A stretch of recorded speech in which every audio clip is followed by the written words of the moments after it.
Good morning, children. Explanation of the next paragraph. So, when Douglas gained consciousness, he found himself, he was lying on his stomach beside the pool, and he was vomiting. And he heard someone was scolding that big boy who had pushed him into the pool. The voice said that Douglas had almost died, and the boy replied that he was fooling with him. The voice asked the boy to carry Douglas to the locker room. But author didn't tell us anything as in who saved him. He has not mentioned anything about this. After many hours, Douglas walked home. He felt weak and shivered. He kept on crying as he lay on the bed. He was unable to eat food. The fear kept on haunting him for many days. This incident made him physically and mentally upset.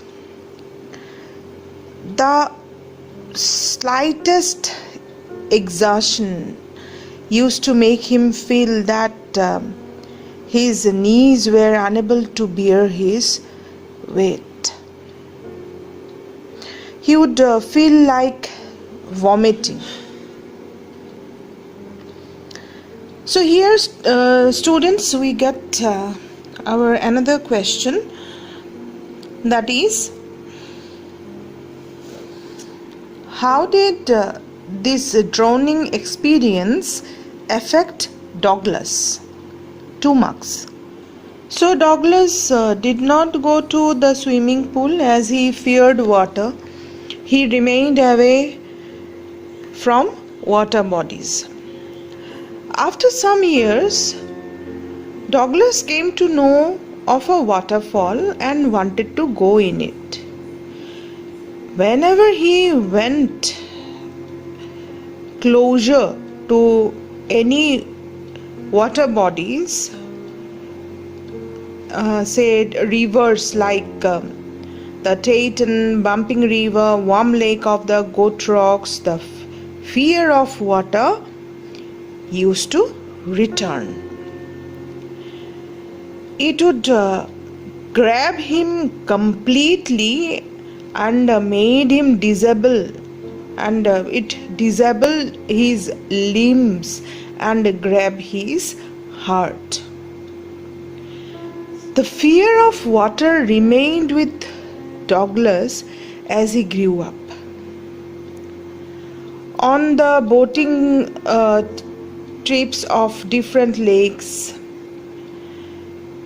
in the main region, New Hampshire, Columbia, Bumping Lake, etc., where he fished different varieties of fish, namely salmon, bass, trout.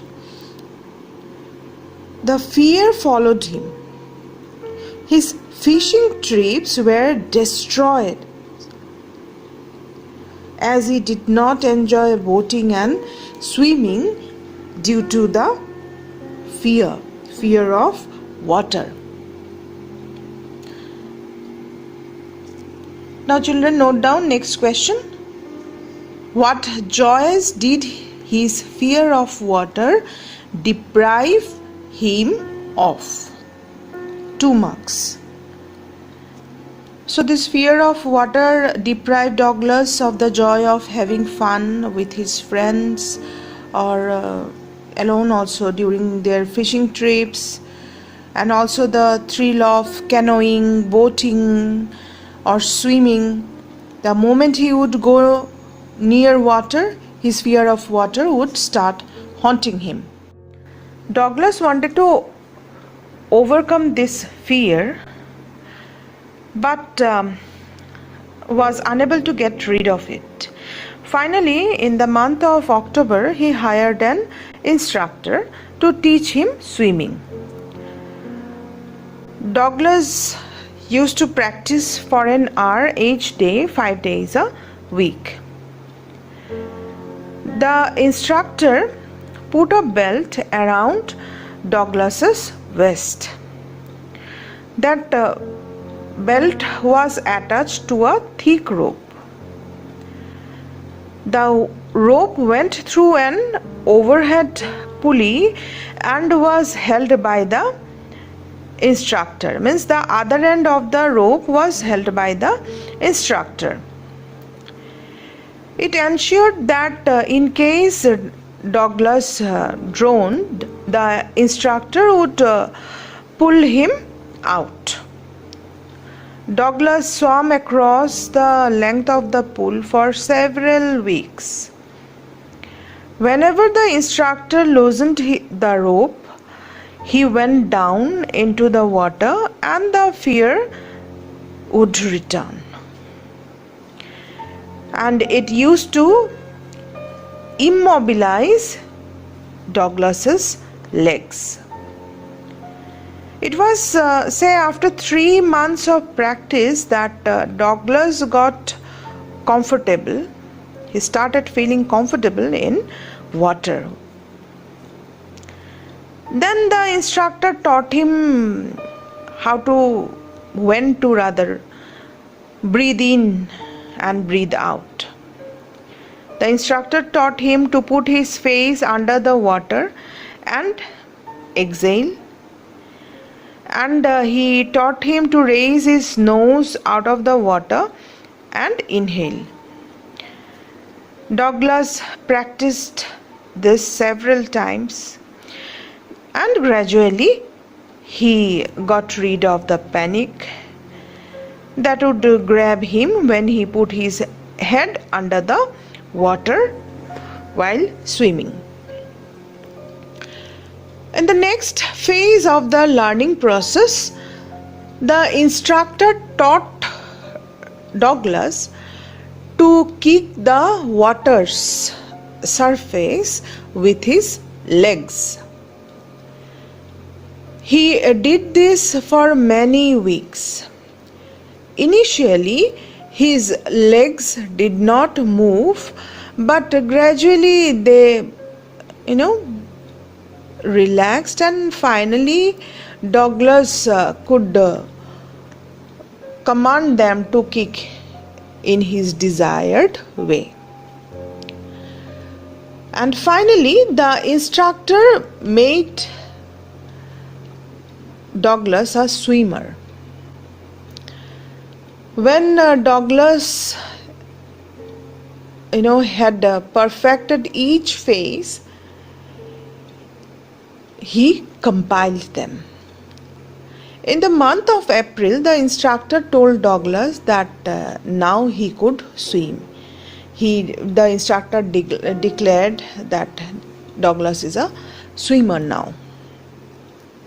He asked him to dive into the pool and swim the length of the pool in a particular style called the crawl stroke.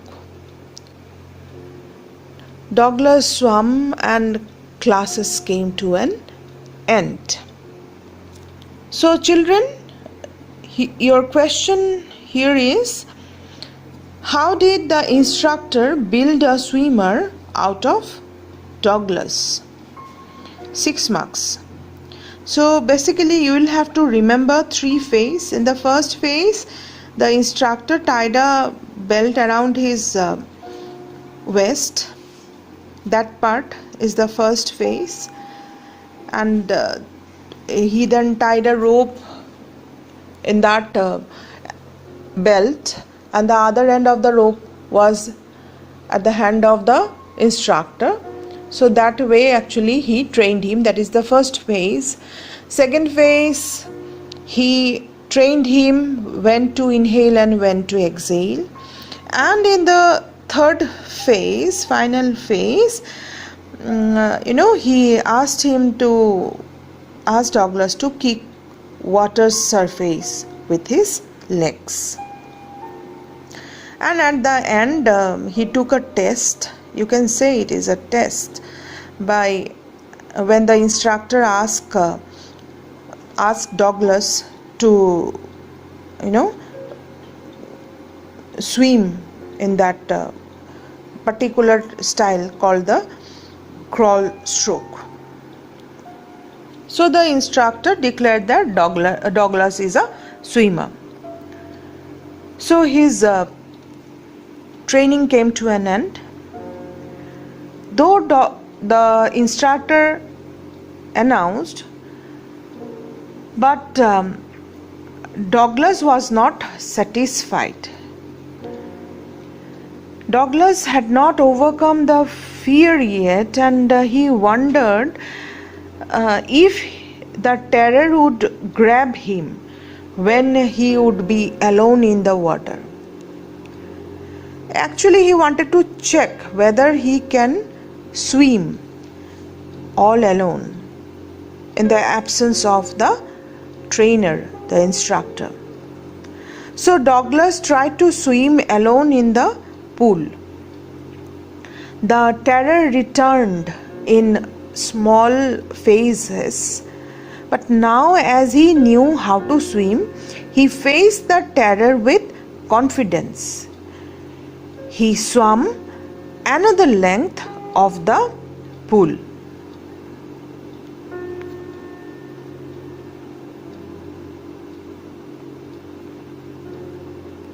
So children, note down your next question. How did Douglas make sure that he conquered the old terror? 2 marks. Generally, this question comes for 2 marks. So the first half of the answer is in my previous audio. Now the continuation of this answer. So Douglas swam like this till the month of July, but he was not satisfied. He wanted to be sure that fear had left him completely. So he went to Lake Wentworth in New Hampshire, dived into it from Triggs Island and swam for 2 miles up to Stampede Island. It's good if you can memorize the name of the lakes and all. Even if you can't remember all the names, at least 1 or 2 will do. The name of the lakes and all. Okay. He swam in different styles there: crawl, breaststroke, side stroke, backstroke, etc. The terror returned only once when he was in the middle of the lake. When he put his head under water and he saw all around and he saw water all around and the fear returned. This time Douglas laughed at the terror and said to it that it could not harm him anymore. He saw that the terror vanished and he resumed swimming. Douglas still had some doubt about the fear. Means he wanted to be very sure that fear is not there anymore. So he hurried towards the western direction. He went up to the Teton, reached Conrad Meadows, walked up the Conrad Creek Trail to Meade Glacier. He camped at the meadow by the Worm Lake. The next morning he wore the swimming costume and dived into the lake. He swam across it to the other end and returned just like the famous American Okay, children, one important thing I want to tell you in between, that for this question and answer, this my last question, it is not mandatory, it is not important to write all the details and everything. You can simply write this answer because it is for 2 marks. You can simply write the answer like how he, checked himself in the pool all alone. How he checked that whether his, whether fear comes back to him again or not when he is swimming all alone. First you write that, then you name you write about that Lake Wentworth and New Hampshire. You can write it this way, that he after checking himself, after taking a test of himself in the swimming pool, then he swam in Lake Wentworth in New Hampshire and etc. And he tried all the strokes there, and he understood that he was he understood that he can swim alone. But again, to be very sure, what did he do? He went to a bigger water body and he dived there and he swam, and he became sure, 100% sure, that he is a swimmer now, and he is now completely free from this aversion. If you write the answer this way, it will also do. Okay. So where was he? So he swam across it to the other end and returned just like the famous American Doc Corcoran used to do.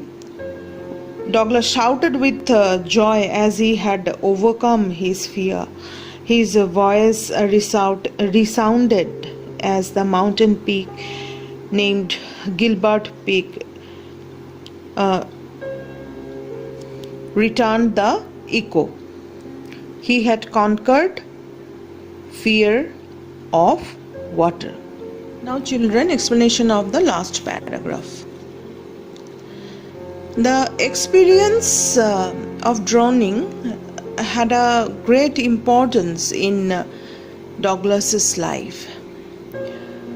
He realized that death was peaceful and only the fear of death was fearful.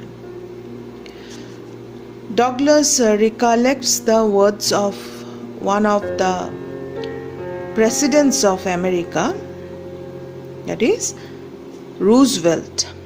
Roosevelt had said that all we have to fear is fear itself. As William had experienced death and the fear of death, his desire to live grew immensely. He felt released from fear and was free to walk up the trails and climb up the mountains fearlessly. Now, children, note down the last question. Who was Roosevelt? What was his famous saying on fear? 2 marks. So, children, I hope you have understood the chapter.